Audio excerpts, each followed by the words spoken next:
ایک رومال رکھا گیا جس میں آپ عزائے اہل بیت کے، خوف خدا کے اور توبہ کے آنسوؤں کو جذب کریں گے. اس کو گاہے بگاہے آپ نکالیں گی، اس میں آپ آنسوؤں کو جذب کریں گی. اس کے بعد اسی رومال کو جس میں وہ عزائے امام میں خوف خدا کے اور توبہ کے آنسو ہیں ان کو اس قبر میں ساتھ دفن کیا جائے. آیت اللہ مرشی نجفی نے بھی اس کی وصیت کی تھی. اب دیکھیے اس رومال میں کئی طرح کے آنسو، ایک تو یہی غم امام حسین کے آنسو، اور تمام معصومین کے مصائب سن کر آپ کوشش کریں کہ آنسو بہائیں اور اس رومال کے اندر جذب کریں. ہم کوشش کریں گے، ابھی تک تو اس پہ کام نہیں ہوا، لیکن ارادہ ہے کہ سی ڈی ایک بنا لیں جس میں 14 معصومین کے جو مصائب علماء نے بیان کیے ہیں ان کو ہم گاہے بگاہے سنیں، اور جو آنسو اس میں بہیں ان کو اپنے رومال کے اندر جذب کریں. دیکھیے بیچارہ جو شخص اس دنیا سے جا رہا ہوتا ہے اس کے لیے بہت بڑے سہارے ہیں. تو اس قسم کے رومال کا بھی انتظام اس کے اندر کیا ہے، کالے رنگ کا ایک رومال اس کے اندر ہے. تو وہ ان مصائب کو سن کر اس میں آپ آنسو بہائیں، روئیں، آنسوؤں کو جذب کریں، یا اپنے گناہوں کو یاد کر کے ندامت وغیرہ کے آنسو بہائیں، یا فضائل و مصائب ان کے سن کر وہ آنسو بہائیں. تلاوت قرآن اگر کوئی آپ کر رہی ہو اس میں آپ جو ہے وہ آنسو بہائیں اور اس کو جذب کریں.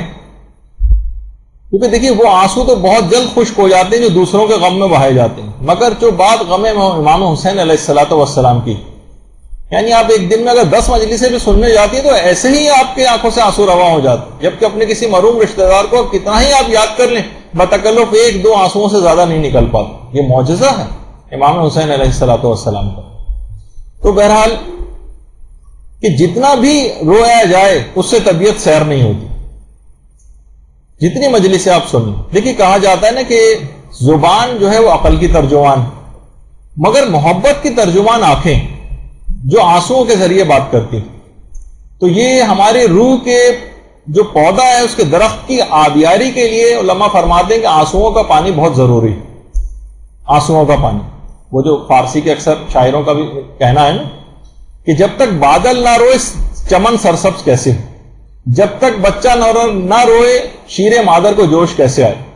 تو بہرحال جانوروں تک کے گریے کا تذکرہ کتاب دارالسلام میں کیا گیا. یہ کرامات امام حسین کے نام سے جو کتابیں آئی ہیں اس کے اندر محدث نوری نے تو باقاعدہ روز عاشورہ بہت سارے جانوروں کے گریے کا تک کا تذکرہ کیا. تو رونا دیکھیے ہر لاعلاج بیماری کی شفا، اور کہا جاتا ہے کہ جو روتی ہوئی آنکھیں یہ فیضان الہی کا سرچشمہ. اور خود ہمارے امام رضا علیہ الصلوۃ والسلام یہ بات بیان فرماتے ہیں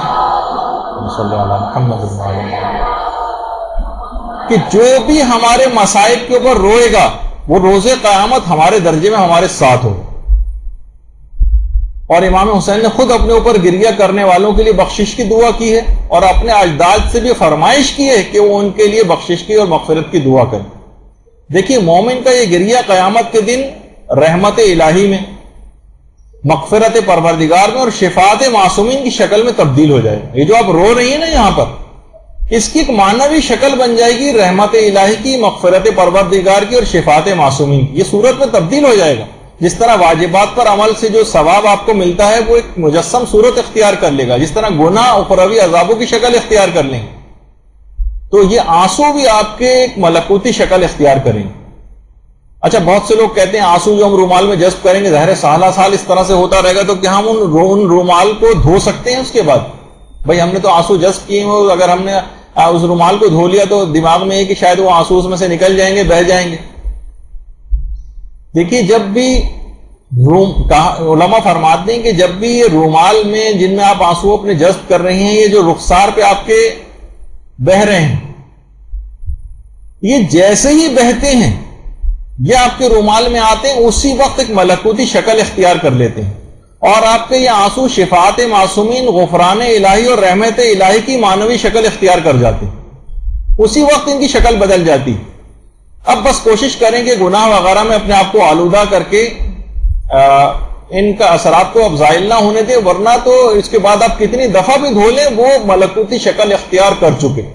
تو اس کا جواب بھی ساتھ کے ساتھ ہی آ گیا کہ بہرحال اگر اس طرح کے آنسو جذب بھی کیے جائیں، اور سالہ سال ایسا نہیں کہ ہم اس کو دھوئیں نہیں اور اس کو صاف نہ کریں اس رومال کو، نہیں ایسا نہیں، آپ دھو بھی لیں صاف بھی کر لیں تب بھی وہ آنسو اپنی ایک معنوی شکل اختیار کر چکے.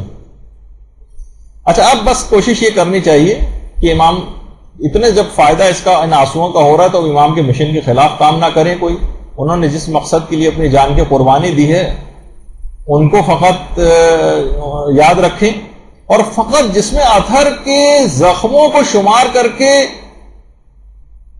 صرف اسی کام کے لیے رونا, یعنی اور عملاً ان کے مشن کے خلاف انسان کام کرے. گناہوں کو ویسے ہی انجام دے کر امام کی روح کو مثلا جو کوئی شخص زخمی کر رہا ہو تو اسے نہیں کہا جائے گا کہ اس نے محبت امام حسین کا تقاضا پورا کیا ہے, یا اجر رسالت کی ادائیگی اس طریقے سے نہیں ہوتی. تو بہرحال یہ ایک چیز دماغ میں اس لحاظ سے رہنی چاہیے کہ